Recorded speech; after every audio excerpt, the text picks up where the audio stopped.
अवतार भी क्यों लिया था? भगवान ने कहा है, यदा यदा हि धर्मस्य ग्लानिर्भवति भारत अभ्युत्थानम धर्मस्य तदात्मानं सृजाम्यहम्। कि जब जब धर्म के ऊपर हानि होती है और धर्म अधर्म बढ़ता है, भगवान कहते हैं कि हर युग में मैं जन्म लेता हूं। किसके लिए? परित्राणाय साधुना। जो धार्मिक है उसी को साधु कह सकते हैं, नहीं तो लोग समझते कोई दाढ़ी वाला बाबा होगा उसको साधु कहेंगे। और फिर बचपन से दादी माँ कहती है अगर दूध नहीं पियोगे तो साधु बाबा किडनैप करके लेकर जाएंगे ना। तो बचपन से हम साधु बाबा को समझते क्या है ना, और साधु बाबा से डर भी लगता है। तो साधु उसको कहते हैं जो धर्म का पालन करता है। और धर्म की रक्षा अगर करनी है तो जो धर्म पालन करते हैं उनकी रक्षा करनी है। विनाशाय च दुष्कृताम। जो लोग गलत काम करते हैं, दूसरों को हानि पहुंचाते हैं, भगवान उनको मारने के लिए नहीं, उनमें से जो दुष्टता है उसको दूर करने के लिए भगवान अवतार लेते हैं। और कहीं कहीं लोगों को मेजर ऑपरेशन करना ही पड़ता है, जैसे रावण, कंस है ना, हिटलर। पर ये सब भगवान धर्म की संस्थापना के लिए करते हैं। और क्यों धर्म संस्थापना? आजकल धर्म क्या है वह भी लोग समझते नहीं, पर धर्म का मूल है जो हमारे जीवन में संस्कार है, जिससे हम एक दूसरे के साथ प्रेम, एकता, शांतिपूर्वक एक दूसरे के साथ बांटते हुए जो भी हम कार्य करते हैं, जिससे यह जगत जो हमारा है वह चल सकता है।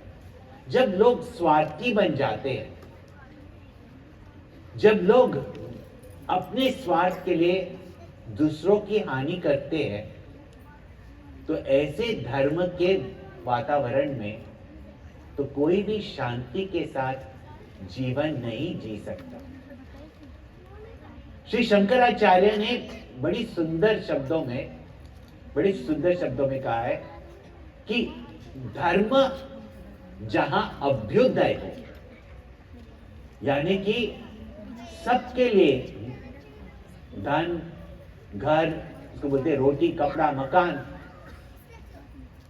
धर्म वो जो सबके पालन के लिए है, जहां अभ्युदय हो, प्रॉस्पेरिटी, और निश्रेय, यानी कि मनुष्य के जीवन में सुख शांति, और वो भी कैसे? नित्य सुख शांति, यानी कि इस जीवन में परमात्मा की प्राप्ति हो जाए, उसका जो साधन है उसी को धर्म कहते हैं। अभी कई लोग तो कर्तव्य को भी धर्म कहते हैं, ड्यूटी को भी धर्म कहते हैं। पर धर्म की स्थापना तब होती है जब हमारे मन में और हमारे आचार में, व्यवहार में सद्गुण हो। जहां दुर्गुण आ गए वहां दुर्गंध भी होती है। जहां सद्गुण हो वहां साधुत्व होता है। इसीलिए भगवान धर्म संस्थापना किसके लिए करते हैं? कि हमारे जीवन में सुख शांति अभ्युदय ये सब हमारे जीवन में हो और इस जगत का प्रेममय पालन हो। इसीलिए भगवान धर्म संस्थापना के लिए भगवान अवतार लेते हैं। गोस्वामी तुलसीदास जी ने कहा है कि राम भगत हित नर तनुधारी, सही संकट किए साधु सुखारी। कि रामचंद्र जी ने अपने ऊपर कितने संकट उठाए, पर भगत हित के लिए और साधुओं को, यानी सरल शब्द में अच्छे लोगों को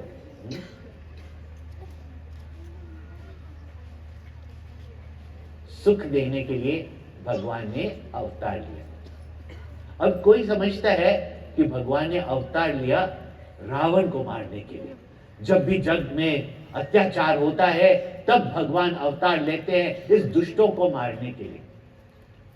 अगर सच करके आप विचार करके देखो, जो ईश्वर हमें प्राण देते हैं और जो हमारे प्राण ले सकते हैं, तो रावण जैसे लोगों को प्राण क्यों दिए?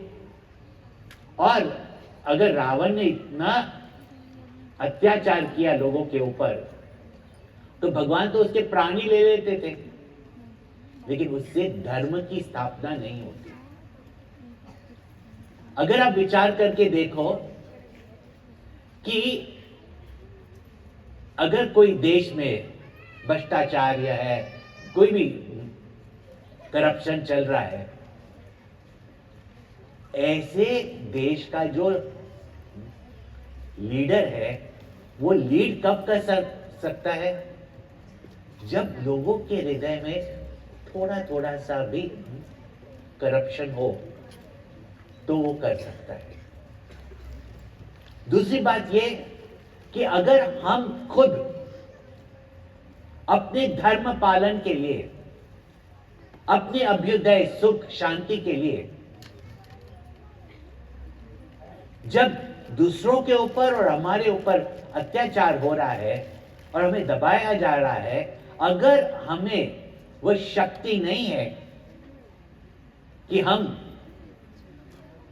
अपने धर्म की रक्षा करें, जगत में धर्म की रक्षा करें, अपने देश में धर्म की रक्षा करें, तो कोई ना कोई शक्तिशाली अत्याचार करने वाला, भ्रष्टाचार करने वाला, वो आकर सबको दबाकर, और ऐसे लोगों में फिर यही हो जाता है ना, अरे सब बुरे हैं तो हम अच्छे बन के क्या करेंगे? आपके मन में भी कभी विचार आता है कि नहीं? बताइए, आप सच कहिए ना। अब सब करप्शन के साथ पैसा बनाते तो मैं क्यों नहीं करप्शन करूं? है कि नहीं? इसीलिए इस जगत में जब सबके हृदय में कोई ना कोई कमजोरी होती है, जब सबके हृदय में थोड़े थोड़े दुर्गुण भी होते हैं,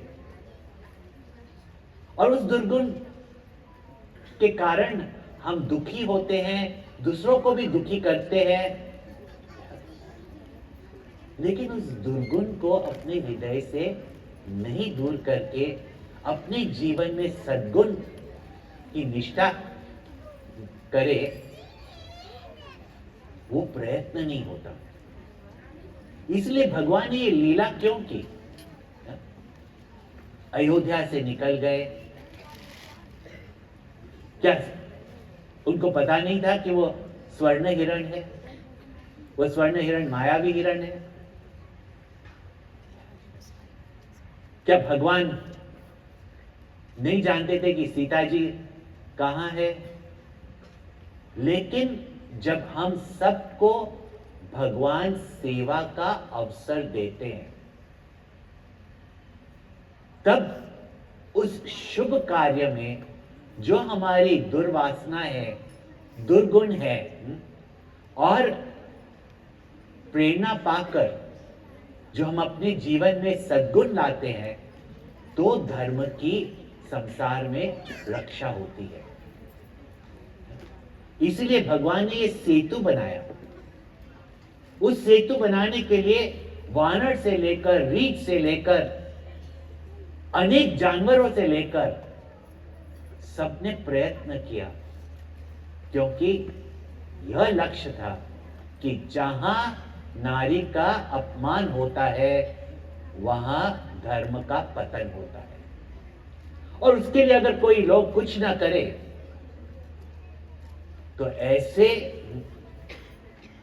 देश में, ऐसे जगहों में तो अधर्म बढ़ते ही रहता है। इसीलिए माता सीता हमारे आध्यात्मिक संस्कृति की प्रतीक है वो, और उसकी रक्षा के लिए भगवान ने स्वयं ही नहीं, पर ये तक भी कहे कि वानरों को भी जगाया। लेकिन आजकल हम भारतीय लोग ही जगते नहीं, सब चले हैं अमेरिका में जॉब लेने के लिए। अपने बच्चों को विदेश भेजो और फिर वहीं पे वो रह जाए ना, और उनका क्या हाल होता है वो कोई नहीं देखता। हाल का मतलब ये नहीं है कि पैसा नहीं है, लेकिन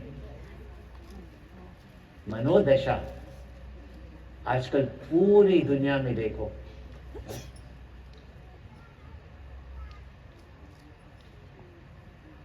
मेंटल डिजीजेस कितनी बढ़ती जा रही है। क्या आज बच्चों में हम डिप्रेशन देख रहे हैं, अब विदेश की क्या बात करना, अपने देश में भी हम देख रहे हैं। मन उसका ही शक्तिशाली होता है, बलवान होता है, जिसके जीवन में सद्गुण। जब रावण ने सीता को वापस करने का इनकार किया, तब ये युद्ध हुआ। इस युद्ध में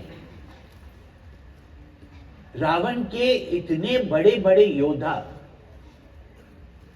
कुंभकर्ण से लेकर उसके बेटे इंद्रजीत, सबकी मृत्यु हो गई।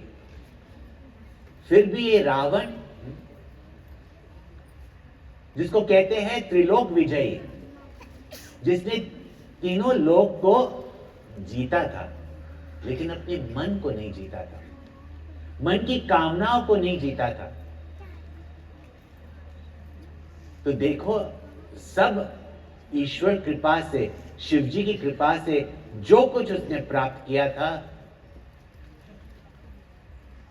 वो लंका से लेकर, अपने परिवार से लेकर और खुद के प्राण को भी गवा दिए।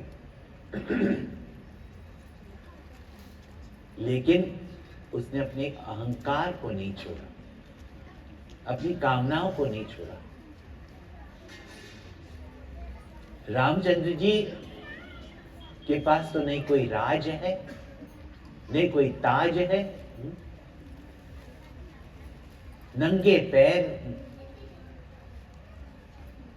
वलकल में, वन में गए, 13 साल वहीं पे रहे। फिर सीता जी का अपहरण हुआ। सीता जी को ढूंढते ढूंढते सेतु बांधकर लंका पहुंचे। रावण के पास तो इतने सारे योद्धा थे, उसके पास तो पूरी मिलिट्री फोर्स दुनिया की उसके पास थी। रामचंद्र जी और लक्ष्मण जी साथ साथ अकेले सीता जी को ढूंढने जाने वाले थे। लेकिन ये देखना है हमें जीवन में कि हम अपने बच्चों को क्या सिखाते हैं। किसी के लिए सिर्फ नौकरी करना सिखाते हैं या हम उसको लीडरशिप सिखाते हैं। अपने जीवन में बहुत सारे परंतु, इफ और बट लगा देते हम, हा? कि हमारा कोई मिनिस्टर के साथ इन्फ्लुएंस होता, हमारे कोई चाचा मामा मिनिस्टर होते तो हम भी बड़ा व्यापार करते, या हमारे माता पिता के पास बहुत पैसे होते तो अच्छा कैपिटल होता। तैत्रीय उपनिषद में कहा है, युवक तो वो है जो ये जानता है सकल पदार्थ है जगमाई। सृष्टि में, जगत में सब पदार्थ है, ये पूरी सृष्टि ही माता लक्ष्मी का रूप है और धन सब जगह फैला हुआ है। किंतु कुछ ही लोग हैं जो अपने धर्म से, अपने कर्म से या धार्मिक कर्म से इस धन जिसको कहते हैं उत्पत्ति करते हैं। लोग जाते हैं कॉर्पोरेट कोर्सेज पे इतना पैसा खर्चा करके। जहां कहां मैंने विभीषण गीता के ऊपर, चाहे कॉर्पोरेट्स में हो, चाहे स्कूल या कॉलेज में हो, चाहे युवकों के लिए हो, कभी तो जो कंसल्टेंट्स और मेंटर्स है उनके लिए भी किया है।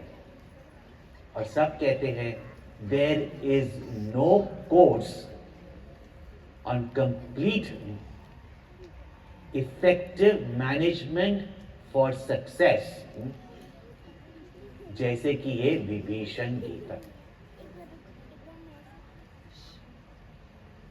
रामचंद्र जी ने ये नहीं कहा कि मेरे पास तो कुछ है नहीं, कैसे जाके रावण से लड़ाई करूं, सीता जी मिलेगी नहीं मिलेगी। उसने अपने धर्म पालन के लिए आगे बढ़े। ये तक कि जो वानर, जो चंचल है, जो चपलम है, वानर की सेना बना दी। जिनको जीवन में सफलता चाहिए वो आलसी बन के बैठे। जिन युवकों को चाहिए कि वो जाकर आगे जीवन में कुछ करके दिखाए जिससे गर्व हो माता पिता को, देश को, और वो बैठकर बोले ना, एक मुझे याद आता है, चुटकुला है, अंग्रेजी में उसका एक अच्छा सा राइमिंग होता है ना, कि एक मनुष्य एवरेस्ट पे चढ़ना चाहता था, but he was ever at rest. Everest पे जाना है लेकिन एवर एट रेस्ट। यहां देखो रामचंद्र ने ये नहीं सोचा, हनुमान जी भी नहीं सोचा कि 800 मील कैसे, शतयोजन कैसे मैं पार करूंगा, बस कार्य करना है। और उस कार्य के लिए जो कुछ भी मुझे करना है मैं करूंगा। तो भगवान ने वानरों की सेना बनाकर रावण से युद्ध करने आए और एक एक योद्धा रावण का मर गया। आखिर में रावण स्वयं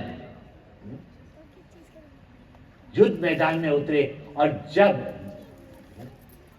राजा खुद युद्ध मैदान में आते हैं तो जितनी भी उनकी सेना है, जितने भी उसके आर्टिलरी, जितनी भी उसकी मशीनरी, जितने भी उसके टैंक्स देखा जाए,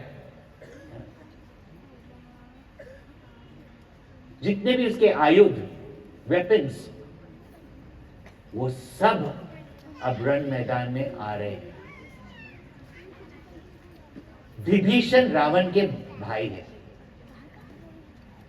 रावण ने खुद उसको लंका से निकाला और कहा जाओ उस तपस्वी के पास जिसकी तुम प्रशंसा करते रहते हो। विभीषण रामचंद्र जी के पास आए और भगवान ने अपने वैरी के भाई को अपना मित्र बना दिया, प्रेम से मित्र बना दिया। अब यह विभीषण जानते हैं कि रावण कितना बलवान है, कितना शक्तिशाली है। ये भी जानते हैं कि इस युद्ध में रामचंद्र जी ने बहुत से योद्धा के ऊपर विजय पाई है। लेकिन जब मन में प्रेम होता है ना, आप में से कितने माता पिता है इधर स्कूल के बच्चों के, हाथ ऊपर कीजिए। सभी तो आप माता पिता है बच्चों के, कोई ना कोई स्कूल में तो आपका बच्चा जाता ही होगा। आप देखते होंगे ना, स्पेशली अभी छोटे छोटे बच्चे, आज भी स्कूल में मैं आया था सुबह को, इतने छोटे छोटे बच्चे लोग ड्रिल कर रहे थे, जिम्नास्टिक्स कर रहे थे। जो माता पिता बैठते हैं ना, तो बच्चा तो बड़ा कॉन्फिडेंट होता है, लेकिन माता पिता घबराते क्यों हैं? अरे कैसे? वो बच्चे को एक डायलॉग बोलना होगा कि शहंशाह आ रहे हैं, माता पिता को उधर लगेगा, अरे इतना छोटा सा बच्चा इतना बड़ा डायलॉग। जब प्रेम होता है चिंता होती है कि नहीं?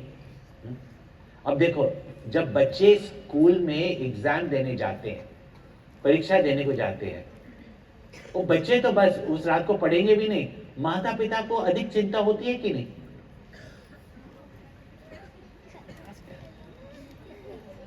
और बच्चा जब जा रहा है, पढ़ाई ठीक से की, अच्छे से एग्जामिनेशन पेपर देना, फेल होके नहीं आना, ऐसे कहते हैं ना।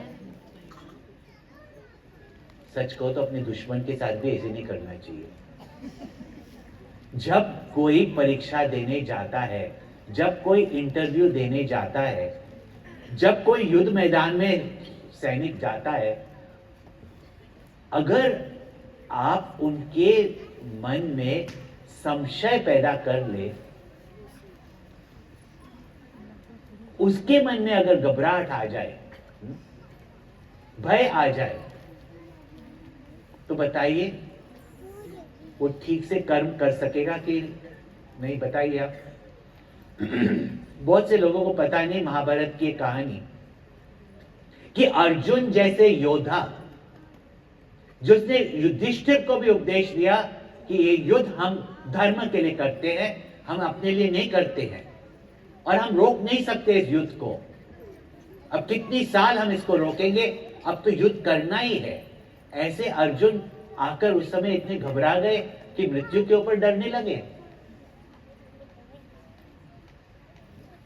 धृतराष्ट्र ने संजय को भेजकर एक रात पहले अर्जुन के मन में यह भय, यह संशय बैठा दिया। War strategy. वो भी क्या कि तुम भीष्म और द्रोण को मार सकोगे, तुम अपने भाई संबंधी को मार सकोगे। और इतने बड़े योद्धा अर्जुन वहां रण मैदान में भगवान कृष्ण के सामने रोते हुए गिर पड़े कि मैं युद्ध नहीं कर सकता।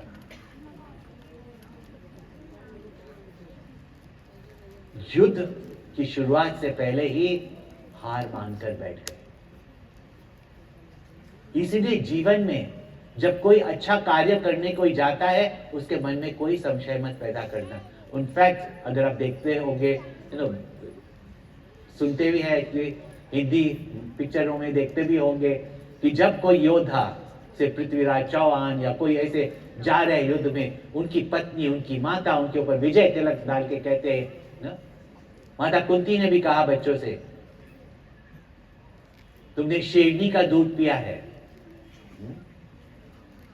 आज उसके ऋण तुमको झुकाना है, या जीत के आना या मर जाना, लेकिन भाग के कभी नहीं आना।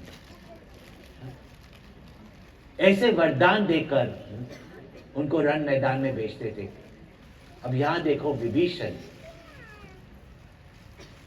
धृतराष्ट्र की तरह रामचंद्र जी के मन में भय पैदा करने के लिए नहीं, और अपने प्रेम के साथ रामचंद्र जी के पास जाते हैं और अपने मन का संशय जो उनके मन में हो रहा है, वो भी प्रेम के कारण। लेकिन ऐसी बात अपने दुश्मन से भी नहीं करनी चाहिए। परंतु राम समझते हैं, श्री राम समझ जाते हैं कि विभीषण ऐसे क्यों कह रहे हैं। नहीं कि उनको रामचंद्र जी या रामचंद्र जी के शक्ति पे उनको कोई संशय है, नहीं कि रामचंद्र जी के मन में कोई भय बिठा रहे हैं, तो ये तो उनका प्रेम है। जैसे माता पिता का प्रेम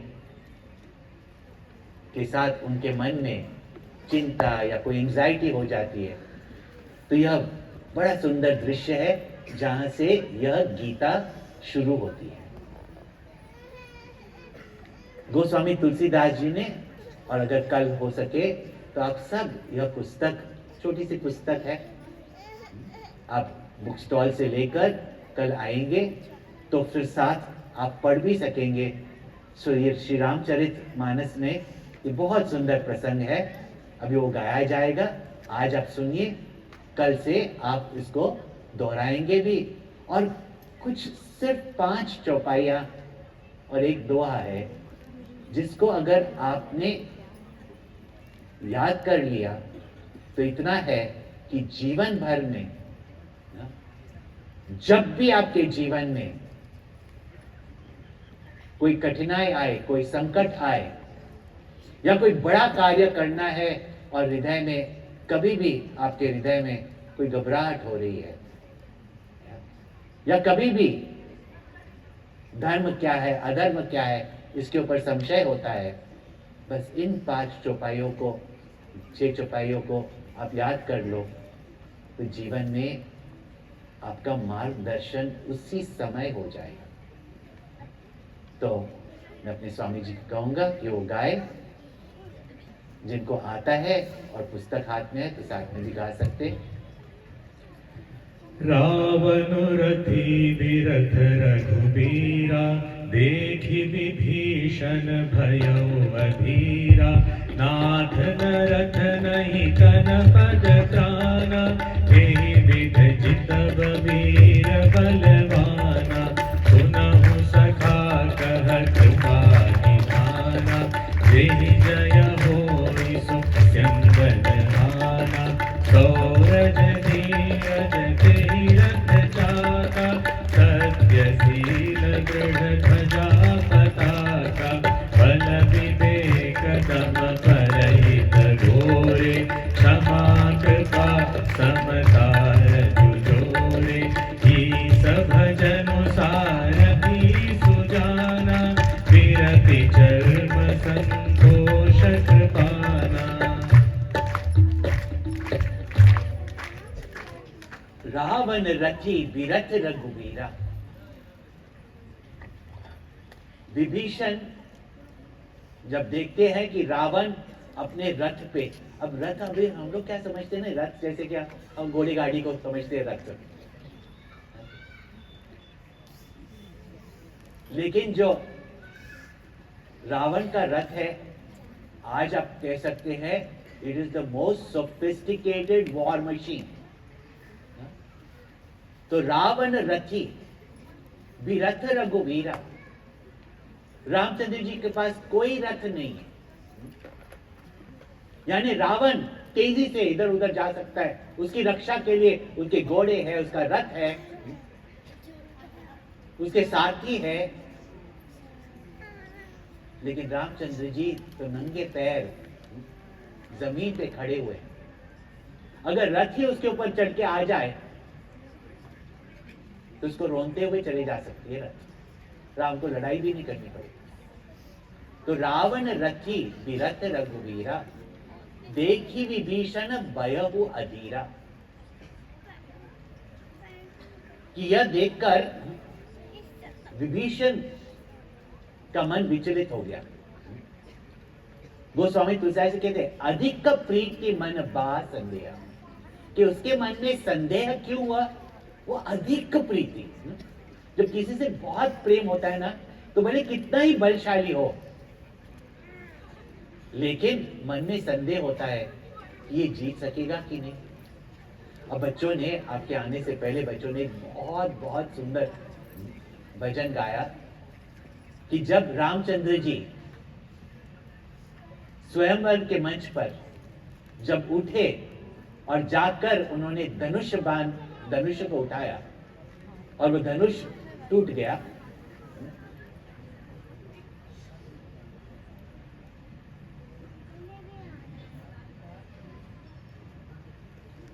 बच्चे लोग अपना फोटोग्राफ देख के बड़ी प्रसन्न हो। अपने आपको पहली बार वीडियो में देखा है मैंने।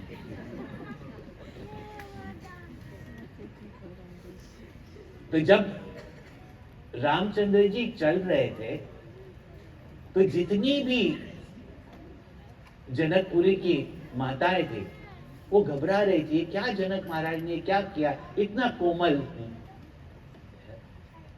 राजकुमार, वो कैसे ये धनुष तो इतने बड़े बड़े वीर भी नहीं उठा सके।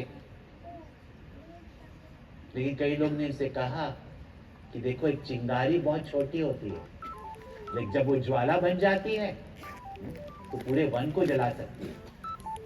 तो यहां अधिक प्रीति मन बहा संदेह, बंदी चरण गए सहित स्नेह। तो मन में संदेह हुआ उनको और वंदना करके रामचंद्र जी के पास गए और कहा, नाथ न रथ नहीं तन पद त्राणा। आपके पास नहीं रथ है, नहीं पद में आपके पास कोई चप्पल या जूते हैं, रास्ते में कोई कंकड़ आ गया, कोई कांटा लग गया, कोई तीर पड़ी होगी। नाथ न रथ नहीं तन पद त्राणा। नहीं अपनी रक्षा के लिए शरीर के ऊपर कोई कवच है। यही विद जीता वीर बलवाना। ये रावण जो वीर है, बलवान है, सिर्फ बलवान ही नहीं, शक्तिशाली ही नहीं, वीरता भी है उसमें। कैसे जीतोगे इस वीर बलवान रावण से? अब देखो वीरता के भी अनेक प्रकार की वीरता है। एक तो कहते हैं जो रण मैदान में वीर है उसको रणवीर कहते हैं, यानी कि जो रण